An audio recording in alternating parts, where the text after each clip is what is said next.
Hello everyone and welcome back to the KneeDown Podcast. My name is Matt Grant and I am the solo podcaster for today, and we're going to recap from Assen and even segue a little bit into the Sachsenring. We've got a couple of conversations to be had here today, which will be all projected to you guys in the comment section to get back to me so we can converse in either the Discord server or in the comment section down below. So first things first, we got to talk about the Assen Grand Prix, from the practice and qualifying to the sprint to the race itself. And I think we're going to start with talking about Marc Marquez's performance in the Dutch TT of Assen. First and foremost, difficult weekend for Marquez's standards of this season, and yet still came out on top quite comfortably. You know, a couple of crashes in practice and in qualifying, just generally didn't look the strongest this weekend. And of course he was rather bruised a bit from the crash into the Wienslang, which as I think we're beginning to understand now is that they're crashing at that speed with rocks that are rather large can cause damage to a man's special area, let's say. So it was a relatively difficult weekend for Marc Marquez, but I think the thing that we need to look at and focus on today is that this might be an evolution of Marquez that maybe we haven't expected. Of course he's fast, and when he's fast he wins. But him being not the fastest was still enough to get the victory. And there was a couple of sections around Assen where Marc generally didn't look very strong, especially going into Sector 3. Significantly slower than his brother Alex, and significantly slower than Marco Bezzecchi. And even Pecco Bagnaia in some instances as well. But where Marc is superior is those left-hand corners and upon the brakes. Himself be finding tons of time in Sector 4 and in Sector 1 as well. But it was a very special weekend for Marc to be in this situation where he's not on the front, he's not on pole position, he's not on the front row, and it's still the 37 points that Marc is looking for every weekend. So we have to really look at this and think that this weekend, going into it, I felt that Marc would not be dominating or winning. And yet here we are, not a couple of days after the Grand Prix, and we're already talking about how Marquez has added more victories to his tally this season. But what I want to focus on is that supreme racecraft. This is going to generate some controversy, I should imagine, but defending in the sprint and that classic racecraft in the race, to know that, yeah, the riders behind me are quicker, but I'll make sure that I will find every little bit of tenth I can find in every sector where I'm quicker to ensure they cannot launch an attack. But we'll get back to more the talking about the defending later, because I think that's a bit of a hot topic at the moment. But I just think we really have to revel in the fact that Marquez wasn't the fastest and yet still came out on top with, again, tyre management, precision, and clever racecraft. It's something that puts Marc heads and shoulders above the rest of the riders at this moment, since the likes of Pecco Bagnaia, Jorge Martin is not here, of course are struggling at the moment. But I'm going to quickly bounce over to talk about Marco Bezzecchi. I'm going to do it in sort of a podium order. But Marco Bezzecchi this weekend arguably had, well, maybe, no, he did have the best weekend of his Aprilia career so far. Slightly polarising to say that because, of course, he won in Silverstone, but overall that weekend wasn't amazing. It was just more so a build-up and a crescendo of a victory in Silverstone, where this time for Marco Bezzecchi, he was strong from the get-go. He does love Assen, and Assen tends to love Marco Bezzecchi too, but he was exceptionally strong. Some very, very proud moments for Marco and Massimo Rivola and everyone at Aprilia as well. Bez was strong in both the sprint, finishing third, and in the race where he finished in second. Qualified well, and of course that racecraft of Marco Bezzecchi, that constant pushing of Marquez, could have resulted in something a little bit more if Marc had cracked under pressure. But, as mentioned, it's Marquez, change of evolution. This is now a more mature rider. He didn't crack. He focused on doing exactly what he's supposed to do. But for Marco Bezzecchi, I wrote a couple of notes down here, actually. It's on my iPhone here, just a couple of things while watching that race. And one thing I wrote consistently in there was Marco Bezzecchi's consistency on board that Aprilia. It's not the smoothest looking bike on the grid, but he was consistently hitting the laps to stay with Marc. Marc looked relatively comfortable, relatively calm all the way throughout that race. Couple of moments, maybe sliding the rear tyre out of the Duke Sloot. And Marco Bezzecchi, of course, that iconic image, you may have seen it already, where he is literally sideways coming out to turn 11. He was full on. Looked incredible. Didn't do his tyres any good, but he could just show how hard he was pushing at that stage of the race. But I've wrote a couple of things here, such as the vibration that we saw on the Aprilia, especially in those fast turns. The change of direction, going up to the Hoja Haida, then going up to the Ramshoek, and then into the Gerttimer chicane. His bike was all over the place compared to Marc's, compared to Alex, compared to Pedro, and compared to Pecco Bagnaia. So there probably is a little bit of a weakness here for the Aprilia, and I think that's probably what cost him the chance of even getting close to attack Marc. Oh, goodness me, there's too many Marcs and Marcos. I'll stick to Marquez and Bezzecchi at this point, I think. But yeah, I noticed that a few times, and it really did feel at one point during that race, towards the latter stage, Marco was closing in and was slowly going to build for an attack, and that's when Marc says, okay, I've got a bit more tyre left to use, now is the time to do so. So he took full advantage and got away from Bezzecchi that little bit that Bez needed. But the biggest takeaway from watching second place anyone, Alex Marquez or Marco Bezzecchi, and Marquez in the lead, was that Sector 3 sweeping into Sector 4. The time they were able to pull on him was huge, that kept the racing interesting. And Marco Bezzecchi was closing in constantly through there, all the way up to the Hoja Haida, that fast left-hand side direction, right there, but you can't overtake in that spot. So the only overtaking point from there is the Gerttimer chicane, which Marc Marquez was far superior than everyone, barring Fabio Quartararo's qualifying time. The time he got on the brakes and the time he earned on the acceleration was around 4/10.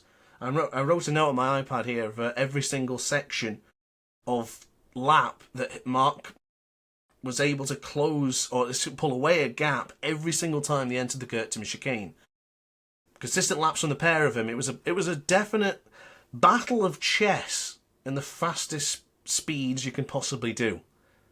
But ultimately, the recap being Marco Bezzecchi had a great weekend, fast lap of the race numerous times, and just genuinely looked really solid. So if this is the next step for Marco Bezzecchi is to hopefully figure out the vibration woes that they're getting on the front end. Clearly the front end is better than, well, for him, for a feeling's sake, than it was with the GP23 Ducati. We could definitely be seeing a new form of Bezzecchi for the second half of the championship, because something we have to remember is that Marco Bezzecchi is a runners-up in the World Championship. He finished third a couple of years ago in his best season in 2023. So there's definitely a chance of Marco Bezzecchi continuing this form with Aprilia, providing they get these additional pieces. Which does segue into a conversation with Jorge Martin. Because Jorge Martin, his decision was to leave the Aprilia team because he really didn't feel that this bike was going to be good. After seeing the likes of Lorenzo Savadori in his bike, Marco Bezzecchi was getting to grips of things, not quite there yet. And of course, Iagora being the only real positive, it was enough for him to say, you know what, I'm leaving, I don't think this bike is for me. But you have to look at the recent results, and I think someone who doesn't get any credit at all, and someone I've been critical of in the past as well, is Raul Fernandez. The third race in a row he's finished in the points and in the top 10. Not just scraping a point, but actually in the points. So, Bezzecchi, podium, race win in Silverstone.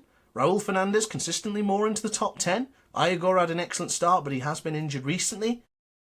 Maybe there's some positivity, and maybe, just maybe, Martin might decide to stay with Aprilia.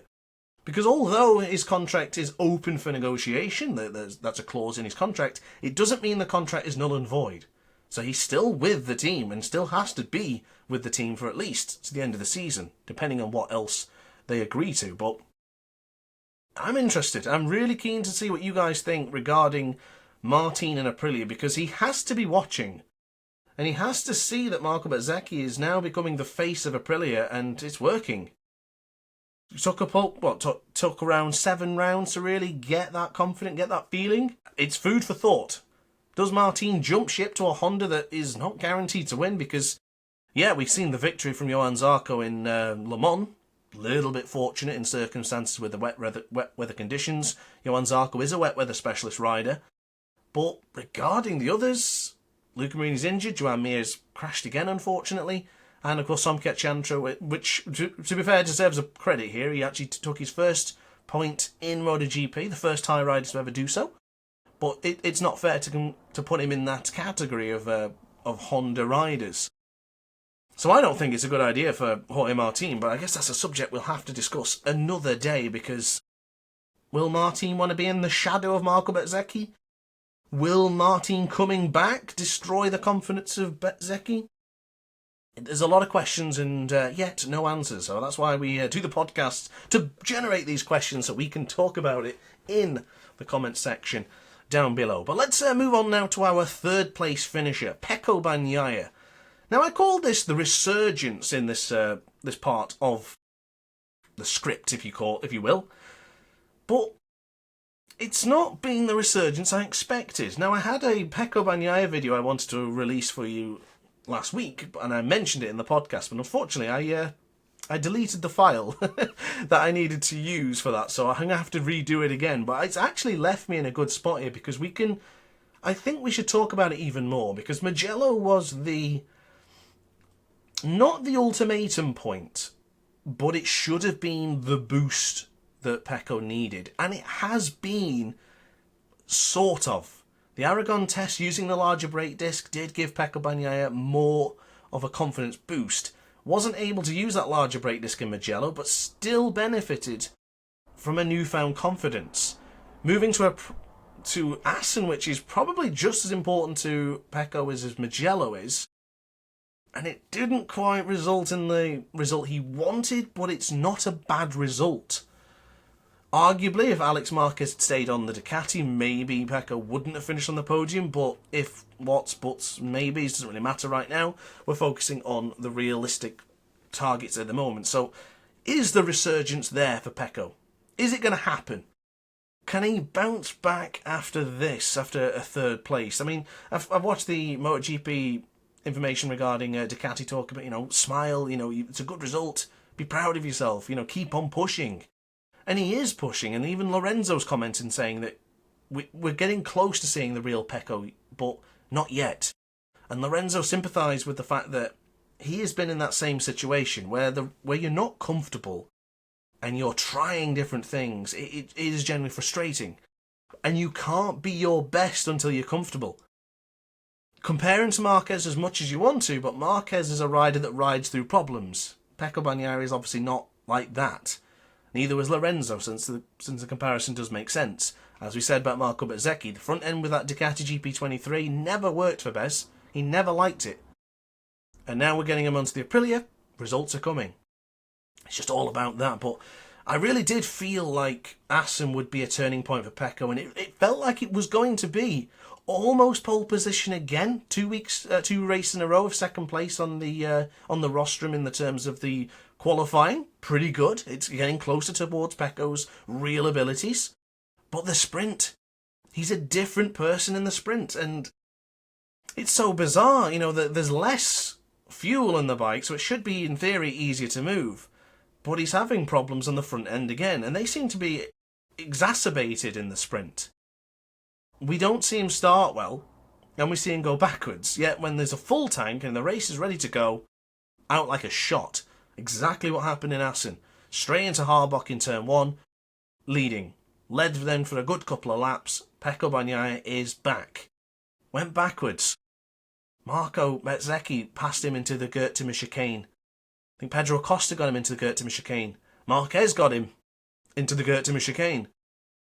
And you think, well, that should be a strong point for Pecco, because Pecco's strongest suit, always was, but not this season, is straight line braking. But Assen hides a lot of that straight line braking within the corners like the Weinschlang, Struben, turn 2. There's a lot of corners that Pecco can avoid using the straight line braking, which he's been struggling with, and I think that's why we saw a difference. But there's something I couldn't help to notice, which I've wrote down a few times here, is Pecco's performance is looking choreographed. And what I mean by that is that we've seen this story before this season. out like a shot, battle, battle, battle, struggle, little bit more energy, a little bit more fight, struggle. And he said it at the end of the race, and I was writing this down as I was watching. I thought, when is the strong point going to come back in? And it did. Fastest lap on lap 15, lap 16. Whoa, Pecco's coming back. He's been fighting with Pedro Acosta. He's coming back. He's going to attack Marco Bezzecchi. He's going to catch up to Marc. Then nothing. Just loses that confidence again. So it's a strange thing, and I'm not sure. I know a lot of people are saying it's Pecco, he's losing his focus, it's in his head, but I don't think that is. I don't think that's mental at that point. There is generally something with your bike that, because you can't be so rapid and then so slow straight afterwards. Maybe a moment sets you off. Maybe a little bit of a rear tyre slide, a front wobble. Maybe the bike snaps. Maybe it does take you a couple of laps to calm down. I remember Cal Crutchlow in particular used to be like this. If he got rattled, he would struggle for a few laps. Bounce back, compose, don't go again. Maverick Vinales is very similar. So, noticing that, and as I say, writing that down a few times, that it was almost looking like it was going to happen. I'm not an expert in that field. I don't know what can be done to change it, but if you guys know the answer or have some sort of observation, please let me know, because I'm genuinely curious to figure out what it could be that's stopping Pecco from attacking all the way through. Because we saw Pecco from last year, the year before, would fight, have a little few laps just to let the bike cool down, just to make sure there's no dirty air surrounding the tyres, and then he'd come back even stronger. But he doesn't. He comes back stronger, but then he goes off again. So, really strange, but not a bad weekend for Pecco. I don't think the resurgence is occurring yet. I still think there's a lot more work to be done from both him personally, from getting better with the adapting to the problems of the GP25, and of course for Ducati to produce him with some better feeling upon the brakes, because there was a few times there watching that he was closing in on Marc where Marc absolutely would have sent a lunge. Alex Marquez would have sent the lunge on Pecco if it was reversed, and Pecco at his best would have sent that lunge. He would have done it in Aragon against Marquez, but he didn't, and he couldn't. And that was a spot for me that says this is still not comfortable yet. But I'm hoping he does, because, I'm making graphics every week for KneeDown, and I'm running out of Marc Marquez pictures. So it would be really nice to see someone else win, because, it's a struggle to keep on making graphics fresh every week. So that's just a polite request from Marquez, if he could maybe just allow Pecco to have a win or something, just so I can change the graphic a bit. So, quickly moving on now to a bit of a bizarre situation, actually. I'll get to the bizarre in a moment, but Pedro Acosta this weekend. I spoke to my guys in the Discord server, and I predicted two things for the weekend. I wasn't confident to predict all three positions. I went for Marco Bezzecchi for the win, and Pedro Acosta third. Now, I was actually wrong by one of those spots each time. Marco finished second, and Pedro finished fourth. But this was probably the strongest and best-looking Pedro Acosta we've seen all season. That KTM is not working very well at the moment. It is so bizarre to see Brad Binder fighting for points. It's bizarre to see Enea Bastianini just finishing in 10th. And of course, Maverick Vinales is up and down. He's had a good season compared to the rest. But it's beginning to look a bit sporadic, which is a little bit classic Maverick. It does bounce around a lot. He's hot and cold. But for Pedro, from a rider who was so good on the gas, to not really receive any more updates or changes is just nowhere, to his standard. And for Pedro, he did ride really well. He had some good aggressive battles with Alex Marquez, which was fantastic to watch. Wasn't fantastic to watch see Marquez and Pedro rub against each other where Alex Marquez's front brake lever collapsed. That wasn't fun, because Alex Marquez did get hurt, which I do believe he's okay now, but he might miss time at the Sachsenring. Fingers crossed he doesn't, though, because that'll be a lot of points to lose in the championship. It's almost guaranteed to lose 37 points as it is, if you're not there, because Marquez will probably win. So, tough watch, but yeah, getting to Pedro Acosta, really great to see him back up there fighting for the podium. He looked solid, he looked really good. There was a couple of points in that race where he started to look like he was pestering Pecco, possibly for that podium, and then it just seemed to get away from him. But there's one thing I wrote here which I caught on Twitter, of all places, or X as it's called nowadays. he was actually stung by a bee. Don't know whether it was during the Grand Prix or at the end of the Grand Prix, but he was actually rushed to hospital afterwards due to an allergic reaction. Now, he dropped 2.5 seconds behind Pecco for 4th place in the end. So I do wonder if that happened during the race. Now, I haven't been able to find any more information about this, so if you know, let me know. But yeah, bizarre situation where I do hope Pedro Acosta's okay. He's been slowly building up, and I really hope he gets back to that strong level, which doesn't require him from just to move bikes.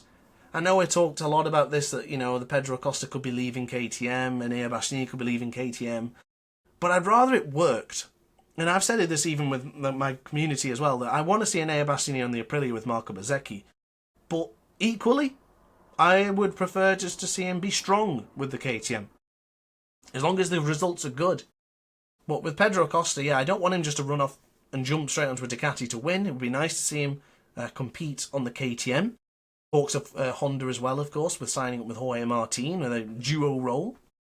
Don't know if it'll ever happen, but I've heard a lot of conversations about it. But it does say a lot for Pedro Acosta to battle a bee sting and still be fighting for a podium if it happened during that race. But yeah, Pedro Acosta slowly getting there. Fingers crossed. I think he will. Hopefully KTM figure it out. Of course, their money problems are not fixed yet.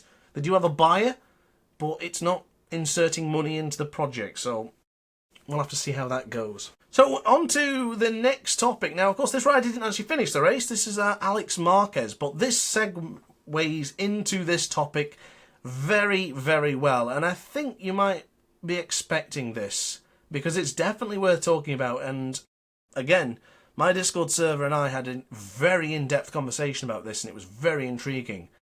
So I would love to hear you guys' opinions from the KneeDown server or the KneeDown comments section. So let's talk Alex Marquez in the Assen sprint. First and foremost, a great job for Alex Marquez. Massive thumbs up. If it wasn't for the crash this weekend, it would have been another good result for the younger of the Marquez siblings. Alex has been unbelievable this season, and if you were to tell me that Alex Marquez would be fighting for the championship at round 10, I'm afraid I wouldn't have believed you at the start of the season. I really wouldn't have done. But he has done incredible. Leaps and bounds. But you know what, let's not pre-barricade around the bush anymore. Let's get to it. Marc Marquez's comments regarding respecting the other riders. Now, this all stemmed, maybe you may not have heard about this.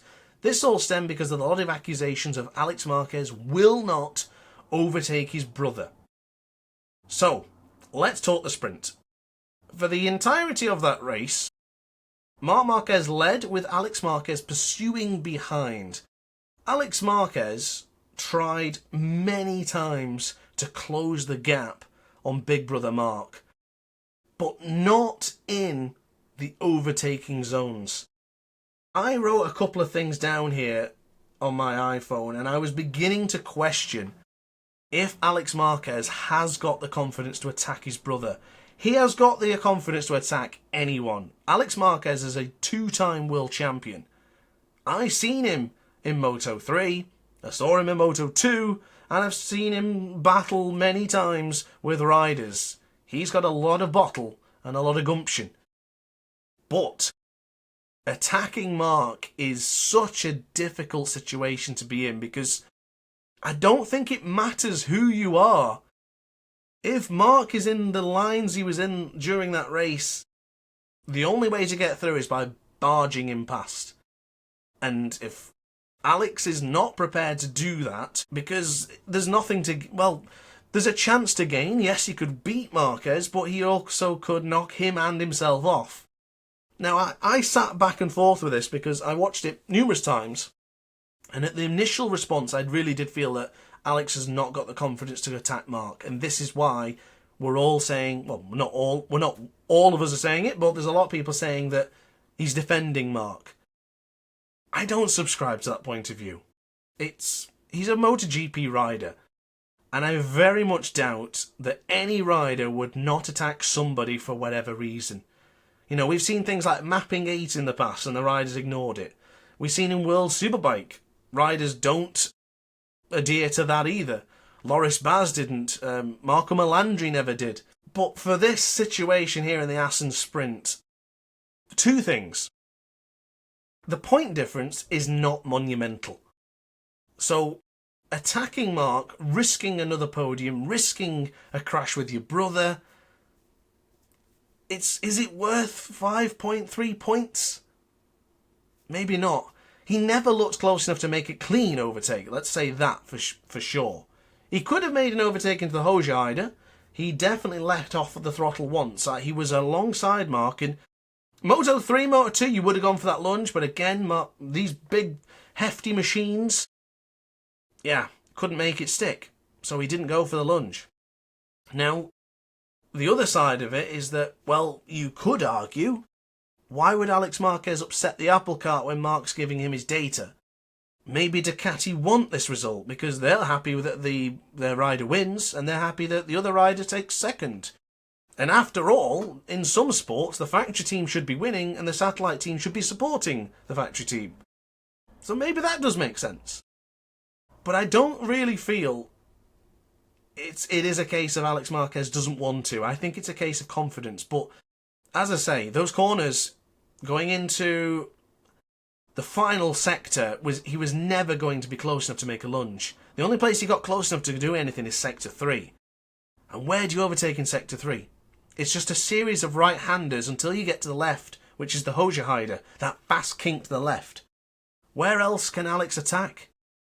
And we saw this again in the race. Marco Bezzecchi was closing in through Sector 3. I will say Marco Bezzecchi was never close enough to as if Alex was, but he couldn't get through either. And Marc said both times, both in the sprint and the race, he defended every single time. He rode lines that wouldn't allow the other riders to really make a lunge. And Marc was so superior upon the brakes.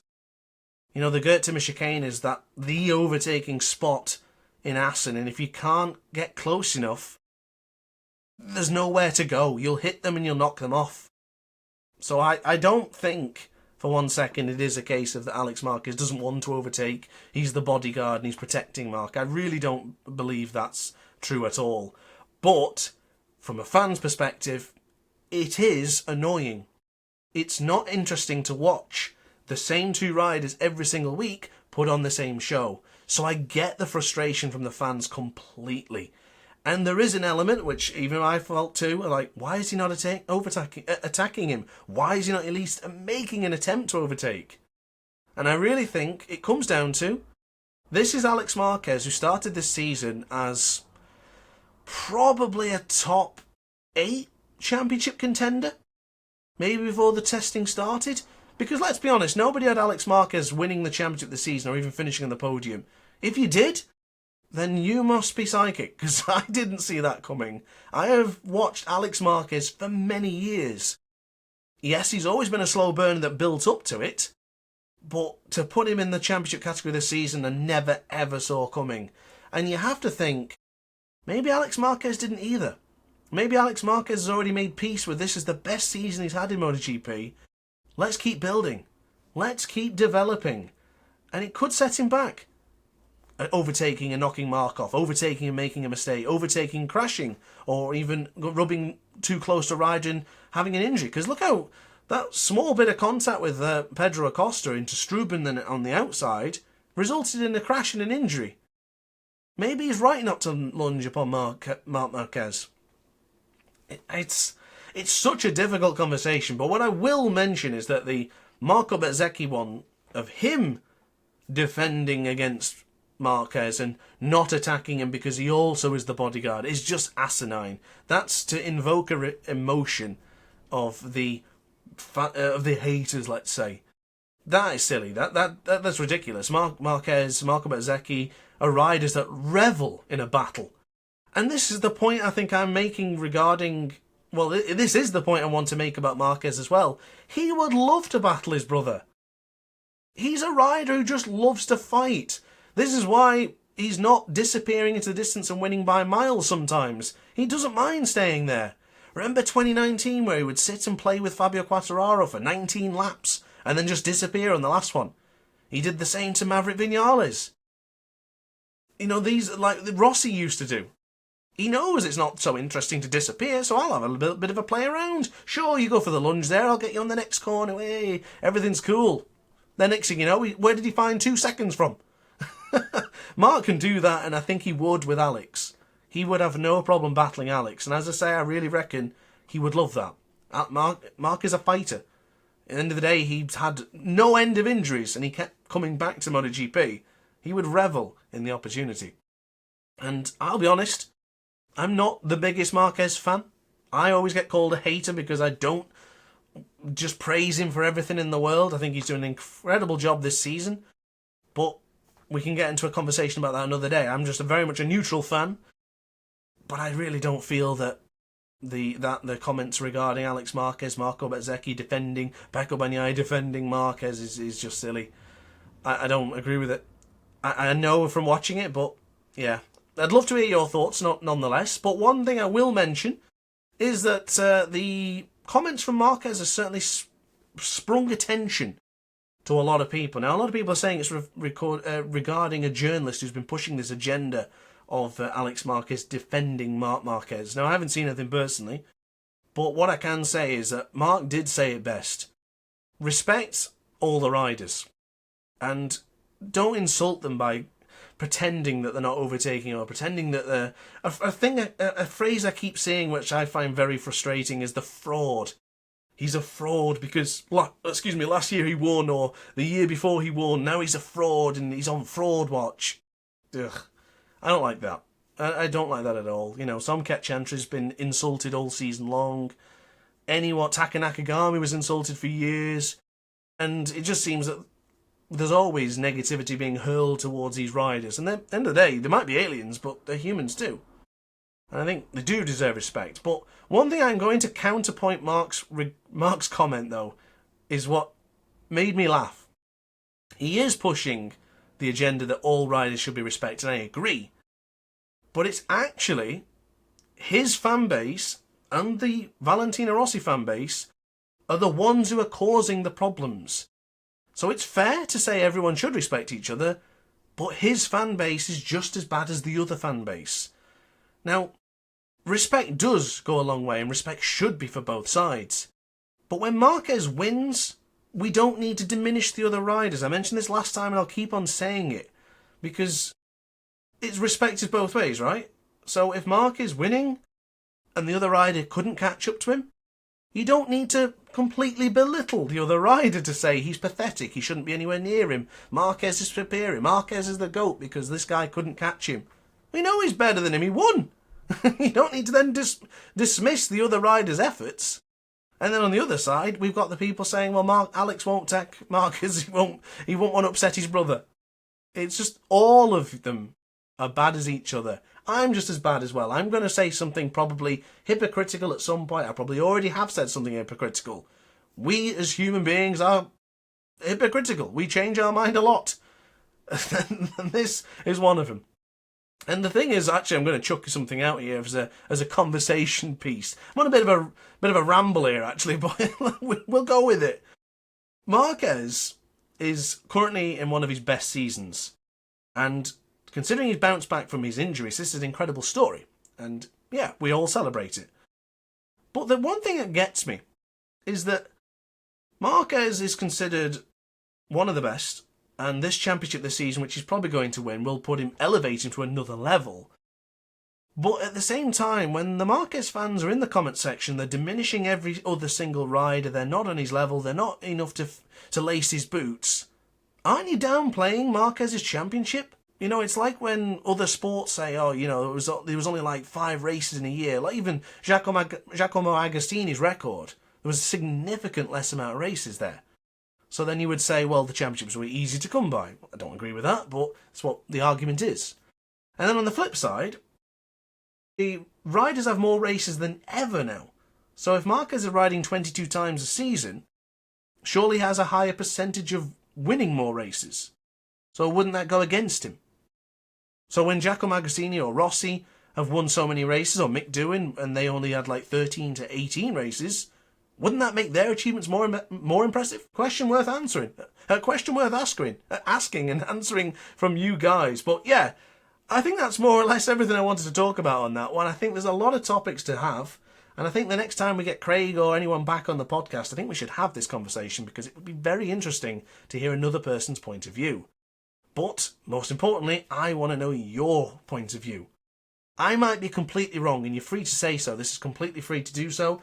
I'm a fan as much as you guys are. I don't know everything. I never will claim to do either. But I will always try and keep it as fair as possible and stay neutral. And I feel like we've achieved that, and I think being on KneeDown has achieved that anyway. Because I have praised every single ride, and I very rarely criticise anyone. But I will always criticise the fans from both the Rossi side and the Marquez side for being just completely I don't want to say it, but they're completely unapproachable sometimes. And there's no middle ground.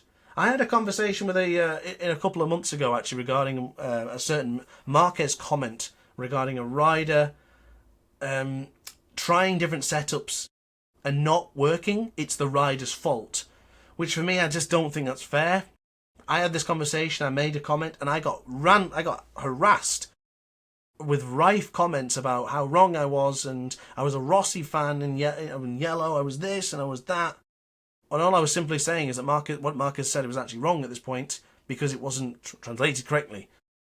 So, yeah, I know exactly how passionate fans are. We seen the booing last time. We had a conversation about that. So I get it. But I think that's food for thought for now. Let's quickly move on now before we finish up. And I want to just move over to the Sachsenring.